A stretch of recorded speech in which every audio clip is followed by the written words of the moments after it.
Et nous accueillons Raphaël Guastavi. Raphaël, vous aimez le vélo, j'ai cru comprendre, mais à côté de ça, vous allez traiter l'économie circulaire appliquée aux services numériques. Entré à l'ADEME en 2000 comme chargé de mission déchets ménagers, Raphaël a été successivement nommé au poste de chargé de projet Citergie, chef de service adjoint service mobilisation et valorisation des déchets.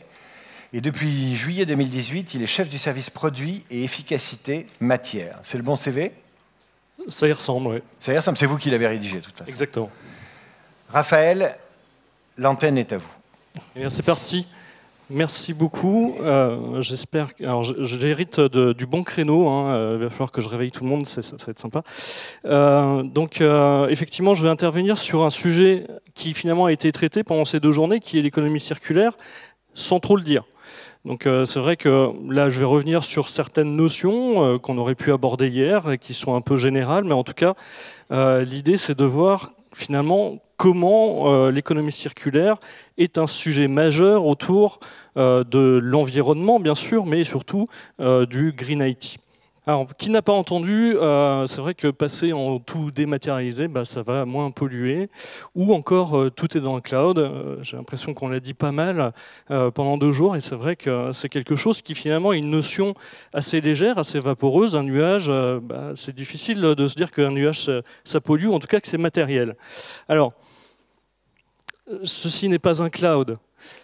Bon, c'est un peu un détournement d'un tableau de Magritte, mais je pense qu'effectivement, le côté vaporeux ne donne pas tout de suite la dimension matérielle qu'il peut y avoir derrière le numérique, alors qu'en réalité, il est loin d'être virtuel ou immatériel, ce numérique, vous le savez, bien entendu, et ce cloud, finalement, ressemble plutôt à ça, où effectivement, on imagine plutôt du béton, de l'électronique, des réseaux, des métaux, et finalement c'est ce que l'utilisateur lambda ne voit pas, n'en a pas forcément conscience. Il va plus avoir conscience éventuellement de ce qui se passe chez lui. Alors, voilà, photo classique d'un intérieur angevin, dont je vous tairai la source. Finalement, qu'est-ce qui est numérique dans ce salon, tout à fait lambda? C'est tout ça. C'est à la fois un téléviseur qui est connecté, une console de jeux vidéo, un amplificateur qui est également connecté pour écouter de la musique. C'est des ampoules qui peuvent être connectées, c'est une box internet, des capteurs de présence, la téléphonie qui passe par internet. C'est également un ordinateur, un ou des smartphones, et puis c'est un chat. Oui, parce que le chat, même s'il n'est pas directement connecté, c'est quand même lui qu'on voit beaucoup dans les vidéos, que ce soit sur YouTube, TikTok et compagnie. Donc, conclusion, il faut lutter contre les chats. Alors, voilà, c'était un message du CCC, Comité contre les chats. La phase de fabrication, on l'a entendu et on peut l'illustrer, la phase de fabrication, c'est bien ce qui est le plus impactant aujourd'hui dans l'IT, avec une majorité notamment des émissions de gaz à effet de serre qui sont issues de cette phase de fabrication qu'on a exportée finalement dans des pays où l'énergie était plus carbonée que dans notre pays ou que dans notre continent. Donc une illustration qui est issue d'une étude qu'on avait menée il y a quelques années pour mesurer justement les impacts environnementaux des biens d'équipement, notamment les téléviseurs ou les smartphones qui sont aujourd'hui 2 objets connectés majeurs. Et donc plus de 80% de la phase plus de 80% des émissions de gaz à effet de serre sont bien dans cette phase de fabrication, alors que la phase d'utilisation elle est relativement faible parce que consomme finalement relativement peu d'énergie. Donc il y a un petit delta négatif qui est lié plutôt à une partie de recyclage qui peut réussir à grignoter un petit peu positivement cet impact. Mais il n'y a pas que les gaz à effet de serre, et la problématique, c'est la problématique matière, en plus de la problématique gaz à effet de serre. Alors, quelle est vraiment l'empreinte matière des équipements numériques? Donc là, c'est vrai que le facteur de conversion il est plus important si on prend en compte les méthodes qui permettent de caractériser, quantifier l'ensemble des matières nécessaires, y compris dans la phase extractive des matières premières. Et donc, un ordinateur portable qui fait 2 kg, en réalité, il en fait plus de 800. Une tablette type iPad, pour ne pas la nommer, de 800 grammes, ça va être plus de 300 kg de matière. Un smartphone qui tient dans notre poche, en réalité, fait 200 kg de matière. Ça tiendrait beaucoup moins bien dans la poche. Ou une enceinte connectée qui fait 300 grammes, c'est presque 300 kg de matière. Donc là, c'est les données sur l'ensemble du cycle de vie, en tout cas de la fabrication jusqu'à la sortie de l'usine. Alors ça, c'est une infographie qui commence à dater un petit peu, mais les ordres de grandeur restent les bons. Sur un smartphone, c'est d'abord beaucoup de logistique sur les matériaux nécessaires à sa fabrication, à sa distribution, jusqu'à arriver dans votre magasin et chez vous. C'est plus de 50 métaux différents, dont 15 qui sont qualifiés de rares, en tout cas de critiques, avec des problématiques sur les zones géopolitiques instables pour certains d'entre eux. Je vais y revenir. Et puis, c'est des matières qui sont donc très variées, 50% de métaux, 30% de plastique et 20% de verre. Donc, du coup, théoriquement, en termes de recyclabilité, il y a une grande partie qui devrait l'être, mais on va y revenir, c'est pas si facile que ça. Donc voilà, une petite carte du monde pour rappeler justement l'origine notamment de ces métaux, et puis également un petit graphique qui montre un petit peu le parcours nécessaire, et donc la logistique nécessaire pour arriver à fabriquer, distribuer, utiliser un téléphone. On l'a vu, il suffit d'avoir quelques points de blocage dans cette chaîne logistique. Pour mettre quelques grains de sable dans la machine, il suffit d'un porte-conteneur un petit peu décalé dans le canal de Suez pour engendrer quelques mois de retard sur les livraisons. Alors, finalement, si on regarde de plus loin dans l'historique de l'utilisation notamment des métaux, il apparaît que dans les années 1700, donc il y a bien longtemps, voilà, même Philippe n'a pas connu cette époque. C'était 6 métaux qui finalement étaient utilisés, ce qu'on appelle les grands métaux, ceux qu'on utilise encore beaucoup aujourd'hui, comme l'acier ou le cuivre. Et puis aujourd'hui, c'est plus de 50 métaux qui sont nécessaires à l'utilisation de notre transition énergétique, à notre transition numérique, en tout cas à notre société d'aujourd'hui. 50 métaux, dont certains donc, sont utilisés en petite quantité, mais qui ont de gros effets et de gros impacts sur l'environnement.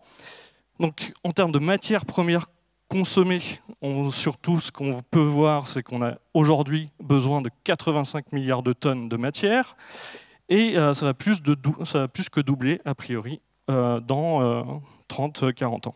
Dans 30 ans. Donc ça pose la question des réserves et des ressources nécessaires. Aujourd'hui, le petit carré rouge en bas à gauche, ce sont les réserves que nous exploitons, au prix que nous connaissons, qui n'a de cesse d'augmenter, parce que les besoins augmentent, la production augmente, et donc à un moment donné, il va falloir agir sur une des 3 dimensions pour aller chercher d'autres réserves et ressources. Donc soit effectivement on va sur des réserves que nous connaissons mais que nous n'exploitons pas parce qu'économiquement trop peu rentables, donc c'est la dimension économique, soit à un moment donné nous pourrons aller sur des réserves que nous n'exploitons pas parce qu'aujourd'hui nous ne savons pas le faire et donc on va employer de nouvelles technologies pour le faire, c'est les réserves déduites, donc c'est un potentiel identifié. Et à un moment donné, il va falloir peut-être regarder d'un point de vue géologique, quelles sont les autres réserves potentielles. Donc c'est la dimension géologique qui peut nous amener à aller faire des forages sur Mars. On n'y est pas tout à fait, mais il y en a qui y pensent. Donc une autre façon d'illustrer la problématique des réserves, c'est que finalement, on a aussi des pays qui concentrent beaucoup, enfin plus ou moins en tout cas, les réserves potentielles d'un point de vue géologique. Donc, plus vous êtes vers le bas, plus vous êtes sur justement des métaux notamment qui sont l'apanage, la propriété en termes de sol de peu de pays. Et il se trouve que c'est là où le besoin se fait le plus pressant, sont en grande partie sur peu de pays, avec du coup un risque croissant sur la rupture d'approvisionnement. Une autre façon de présenter le problème, c'est ce qu'a fait la Commission européenne en regardant quels étaient les matériaux critiques pour l'Europe sur justement des besoins de production. C'est une étude qui a été menée par le JRC, donc le Joint Research Center de la Commission européenne, et qui a mis en évidence que sur 30 matières critiques, donc elles sont critiques pour différentes raisons, des réserves trop faibles par rapport aux besoins, par rapport à la croissance, à la production, ou des problématiques géopolitiques et géostratégiques, donc des risques plutôt autour de l'approvisionnement, à cause de situations géopolitiques compliquées. Donc sur ces 30 matières critiques recensées, 12 d'entre elles concernent le numérique et donc posent le problème en termes de souveraineté à l'échelle européenne et encore plus à l'échelle nationale. Alors sur ces 12 matières critiques pour le numérique, il y a des... donc là, je pense que vous ne voyez pas très bien ce qui est écrit. On trouve aussi bien le cobalt, le gallium ou le lithium ou l'indium, qui sont donc soit pour les batteries, soit pour les semi-conducteurs ou même pour les écrans nécessaires dans la production.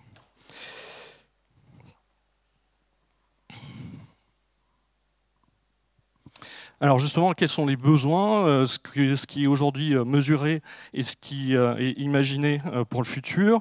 On a parlé de 5G aujourd'hui, c'est 18 000 antennes qui aujourd'hui émettent de la 5G. En 2025, c'est vraiment demain, ce serait 42 000 antennes. Aujourd'hui,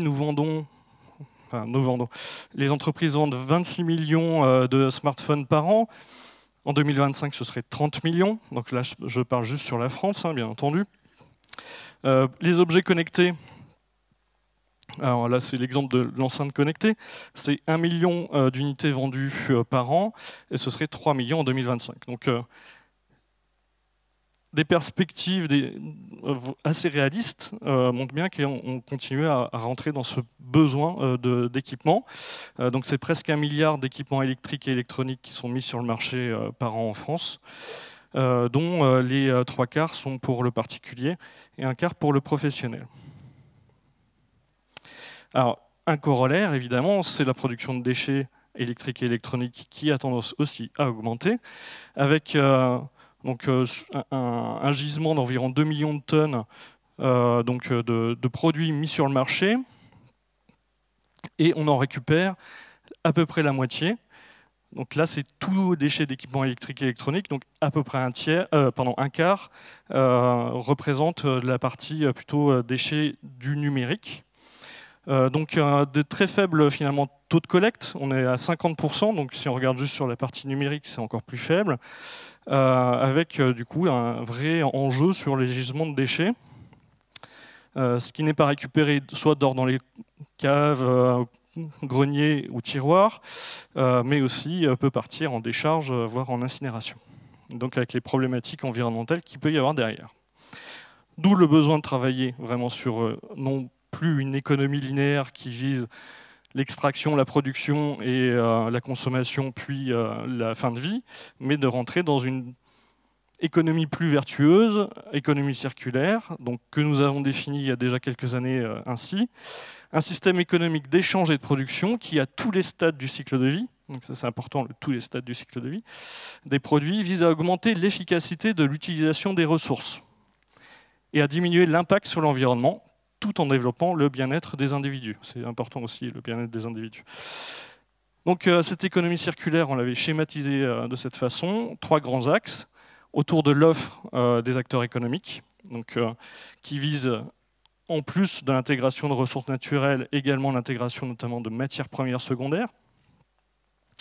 Donc une extraction, une exploitation et des achats durables, de l'éco-conception, de l'EIT, écologie industrielle et territoriale, économie de la fonctionnalité, donc utiliser un service plutôt que posséder un bien. C'est également les demandes et les comportements des consommateurs qui visent notamment l'allongement de la durée d'usage des produits, avec différentes possibilités, que ce soit du réemploi, de la réparation ou de la réutilisation, et bien sûr des achats responsables. C'est la problématique après déchets et donc la problématique recyclage qui va rentrer très vite en compte. L'objectif premier finalement de l'économie circulaire, c'est bien d'être dans une économie qui soit celle de la sobriété. Alors on parle de recyclage, c'est vrai que souvent l'économie circulaire est résumée au recyclage et donc c'est vraiment loin d'être nécessaire. Pourquoi? Parce qu'aujourd'hui le recyclage aussi a ses limites. D'une part, il y a cette problématique de captage des flux, de gisement, de collecte. Mais la problématique, c'est aussi, finalement, les métaux, les plastiques, qui sont constituants de nos équipements, vont être de plus en plus miniaturisés. Des alliages qui vont être créés permettant de faire des gains, notamment en termes d'efficacité énergétique, d'avoir une meilleure expérience utilisateur, mais qui va du coup apporter des limites, parce qu'il sera de plus en plus, et il est de plus en plus difficile finalement, d'aller faire du recyclage vraiment de tous les matériaux contenus dans ces équipements. Et donc, un des risques forts, c'est une perte de matière, et en plus, une non-possibilité de remplacer un pour un des matériaux recyclés dans la production, et donc une dégradation de l'usage qu'on peut appeler aussi downcycling. Les autres limites du recyclage, c'est les pertes de matières premières. À chacune des étapes du recyclage, et ça dès l'extraction, on va avoir des pertes de matière. Donc que ce soit à l'extraction, à la transformation, à la fabrication, à l'usage, à la collecte, à la préparation et au recyclage, systématiquement, on va avoir des pertes de matière qui sont normales, qui sont dues à des process industriels, mais du coup qui ne permettent pas justement de recycler d'un point de vue bilan matière du 1 pour 1. Donc, le recyclage ayant ses propres problématiques, ses propres limites, il est nécessaire de mieux concevoir. Et pour cela, il faut mieux concevoir, alors si on reprend le sujet du numérique, de l'éco-conception, qu'elle soit logicielle ou matérielle. Évidemment, les deux vont de pair, et finalement, on peut faire de l'éco-conception sur l'ensemble des briques qui sont présentées ici, donc que ce soit les terminaux, les logiciels, les serveurs, les réseaux, et globalement, les services numériques. Alors pour nous, la problématique éco-conception, ce n'est pas juste suivre un référentiel, ce qui peut déjà être intéressant, et ce que d'ailleurs nous sommes en train de produire avec différents acteurs, comme l'INR ou l'ADINUM par exemple. Mais il faut aussi avoir en tête que une éco-conception réussie, c'est celle où vous avez réussi à mesurer finalement les impacts positifs de votre nouvelle façon de concevoir le produit ou le service. Et donc de savoir quels sont les impacts de préférence multicritères, pas que le carbone, sur l'ensemble du cycle de vie, et ainsi identifier quelles sont les sources, les potentiels leviers pour améliorer la performance environnementale de votre produit, et de pouvoir éviter aussi les transferts d'impacts environnementaux, soit d'une étape du cycle de vie vers une autre, soit d'un critère environnemental sur un autre. Donc c'est vraiment quelque chose d'essentiel, savoir mesurer pour pouvoir agir derrière. Donc là aussi, au courant de l'année, on aura certainement des propositions et des éléments supplémentaires pour justement vous permettre de vous accompagner dans cette mesure des impacts, dans un objectif d'amélioration continue. Alors il y a aussi d'autres éléments de base pour réduire l'impact environnemental du numérique sur un niveau économie circulaire. C'est tout d'abord réduire les pertes, c'est traiter les fuites, bannir le jetable et le dispersif inutile.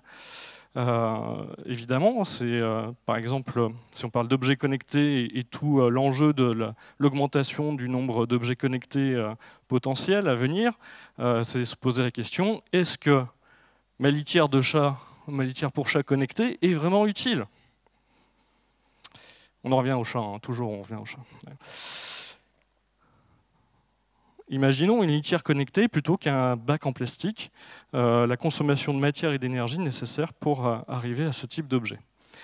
C'est optimiser le système de gestion des déchets, on en a parlé tout à l'heure. Donc là, il y a une réelle fuite de ces déchets électroniques, notamment qui est peuvent représenter une réelle mine urbaine, avec une concentration en métaux beaucoup plus élevée que dans une mine naturelle, en tout cas que dans une ressource naturelle, sans en plus reprendre les impacts environnementaux locaux qu'une mine peut avoir. Donc c'est optimiser cette possibilité de collecte des déchets électroniques. C'est aussi concevoir des produits plus simples, alors basse technologie, low-tech. On peut faire de l'innovation dans la low-tech. La problématique, c'est bien de mesurer le besoin, identifier le besoin, pour pouvoir produire une solution qui y réponde et pas répondre à ce besoin, plus 90% d'autres machins qui serviront pas ou peu. Et donc, finalement, est-ce que mon besoin, en l'occurrence, si je prends cette illustration, c'est de moudre du café, est-ce que le moulin Peugeot manuel est suffisant, ou est-ce que là aussi, il me faut un gros appareil électronique pour le faire? C'est un peu caricatural, mais c'est un peu l'idée. Les autres actions pour réduire les pertes, ça a été d'ailleurs cité ce matin dans les différentes interventions, réduire la vitesse des cycles de renouvellement. Aujourd'hui, on est dans des cycles de renouvellement très rapides. Si on prend l'exemple du smartphone, c'est moins de 2 ans d'usage avant de changer. Et quand on le change alors que celui qu'on a fonctionne encore. Donc c'est réduire la vitesse des cycles, aussi bien par le consommateur, mais aussi par l'industriel qui propose de nouveaux services. C'est augmenter la durée de vie des équipements. Et pour ça, il peut y avoir différentes solutions. C'est notamment standardiser des produits industriels et notamment des pièces détachées qui permettraient de faciliter la réparation, avoir une approche aussi open source, par exemple pour recréer des pièces détachées grâce à de l'impression 3D. C'est rendre des objets plus réparables, plus réutilisables, plus durables. Vous le savez, un indice de réparabilité a été mis en œuvre et va avoir d'autres catégories de produits courant de cette année. C'est également la préparation d'un indice de durabilité, notamment pour les produits électroniques, donc pour 2024, c'est demain. Donc ça, c'est un travail de fond avec les fabricants de matériel. Parce que l'idée, c'est pas seulement d'avoir un indice, c'est aussi, bien sûr, à la fois d'engager le consommateur, l'usager, à réparer une fois qu'il a acheté son truc réparable, sinon ça ne sert à rien. Mais c'est aussi de pouvoir engager les entreprises vers de l'éco-conception et faire en sorte que leur note, je ne sais pas s'ils ont 6 sur 10 sur un matériel, que le modèle d'après il soit à 8 sur 10 par exemple. C'est également changer, et là c'est plus peut-être du marketing, mais je pense que c'est important, c'est changer le point de vue qu'on peut avoir en tant que consommateur sur la notion de désirabilité. Donc rendre désirable ce qui est vieux. Alors, ce qui est vieux n'est pas forcément moche, surtout c'est old is beautiful. Et un peu la mode du vintage qui revient finalement sur ce principe.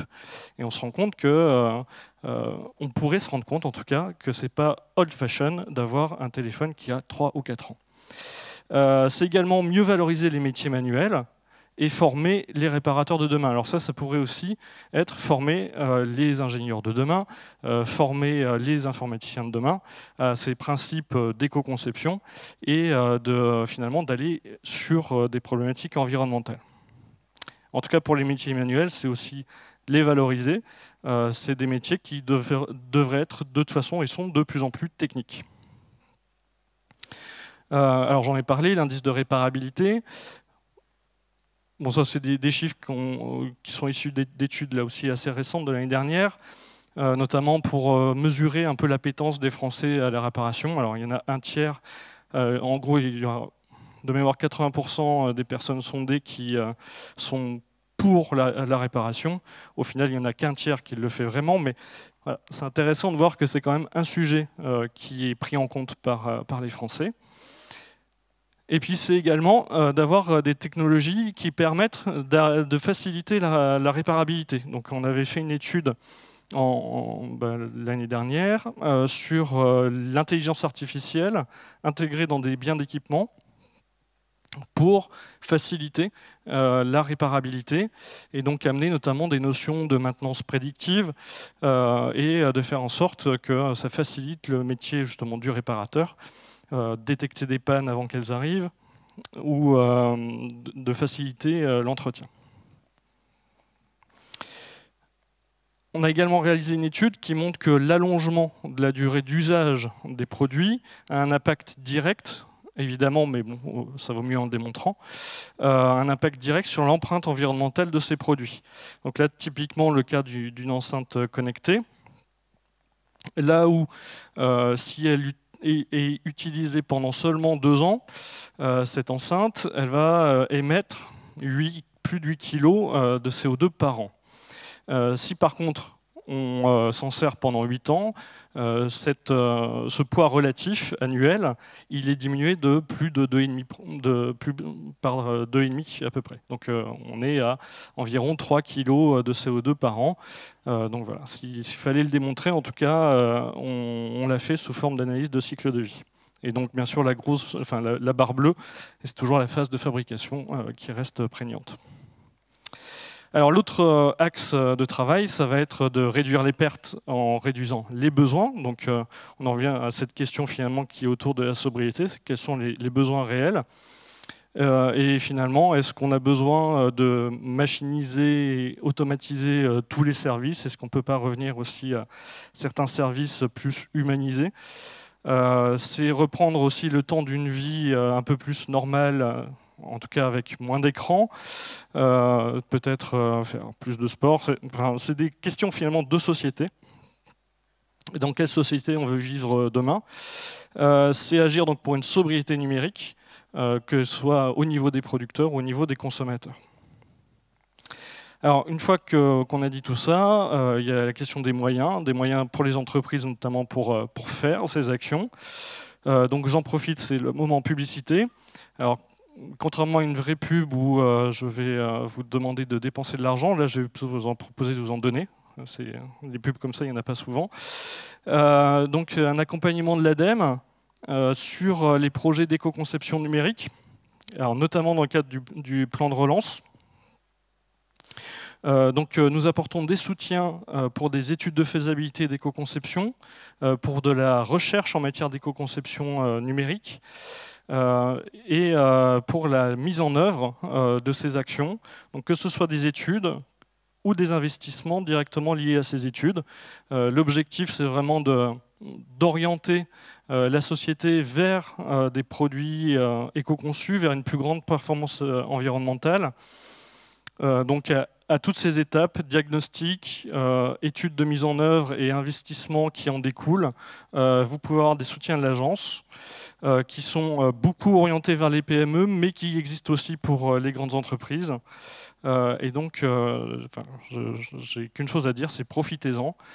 C'est des dispositifs qui sont valables encore pendant plus d'1 an, ça c'est sûr, parce qu'on a ce financement plan de relance qui pourrait continuer par la suite. Mais en tout cas, voilà, c'est ce message on a malheureusement, c'est un dispositif qui est en place depuis le début de l'année, malheureusement assez peu de dossiers. Donc voilà. Il y a, des moyens de vous accompagner, profitez-en. Donc en conclusion très rapide, alors c'est évidemment connaître pour agir, on a parlé, c'est la question de la mesure des impacts. Donc chercher à savoir où sont les principaux impacts environnementaux pour trouver les bons leviers. C'est questionner les besoins, quels que soient les acteurs, en tant que consommateurs ou en tant que fabricants ou d'offreurs de solutions, dans une logique d'économie circulaire. C'est de l'innovation qui peut se faire dans la sobriété numérique. Évidemment, on en a parlé aussi pendant ces 2 jours, il ne s'agit pas d'opposer transition numérique et écologique, mais faire en sorte que ce soit aligné. Et puis, passer d'une économie linéaire à une économie circulaire. Merci. Merci Raphaël. Merci Raphaël. Alors, c'était difficile, mais vous l'avez fait. Et à titre personnel, j'ai particulièrement apprécié cette intervention. Il y a un takeaway qui va me garder pendant toute la durée de l'année à venir. Il faut changer la notion de désirabilité Old is beautiful. Merci Raphaël.